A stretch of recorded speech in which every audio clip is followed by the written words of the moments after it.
Ever watched like the Olympics and those swimmers are just gliding through the water? Yeah. Never wonder what's going on underneath all the stuff we don't see? All the time.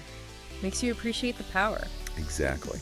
So today, we're doing that with Mr. Olympia, but instead of water, it's like willpower, discipline, years of work. Intense dedication. Right.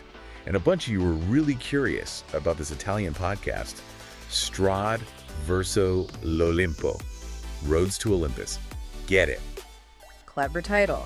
The ancient Greeks, they knew a thing or two about pushing limits. Which is what this deep dive is all about. And let me tell you, it's not just about lifting weights. This podcast gets into the nitty-gritty, the stuff most folks don't see. Yeah, it's way more holistic than you'd think. Right, like the mental game. We know it matters, but they interviewed past Mr. Olympia competitors, and they were describing it almost like meditation. Oh, really? Yeah. One guy said he visualizes every rep, how it's going to feel, the burn, even that little muscle twitch, and that helps him push past the pain. That's wild. It's like tricking your brain. Totally. And this other competitor, he talked about silencing that inner voice that says, I can't, before it even pops up. It's about controlling the narrative. Love that. Exactly. And speaking of control, the training itself, it's not just lift heavy, eat protein, you know. There's definitely a science to it. Oh, for sure. Strade verso l'Olimpo highlighted this one guy, used to be a powerlifter, now he's all about bodybuilding, and he swears by lighter weights, higher reps. It's eye-opening. And then there's the whole diet aspect. Strade verso l'Olimpo did not hold back on the food talk. We're talking meticulously planned meals, every calorie accounted for. Sounds intense. Intense is an understatement. Imagine, like, your entire day revolves around chicken, brown rice, and perfectly portioned broth. It's the how and the when.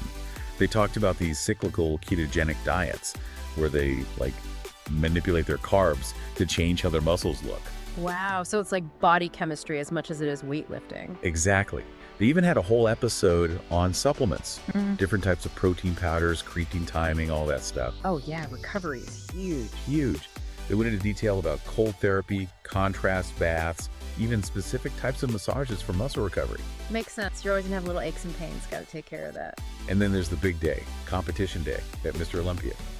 The podcast actually walked you through it like you were backstage with the competitors. Yeah, wow. You could practically feel the nerves.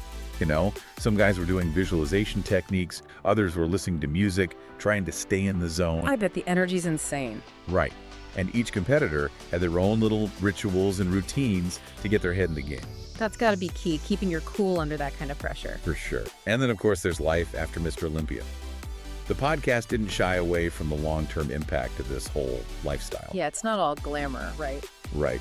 And if this little taste of the Mr. Olympia world intrigues you, I highly recommend checking out Strade verso l'Olimpo. It'll definitely give you a whole new perspective on dedication and what it takes to reach the top. Sounds like a must listen.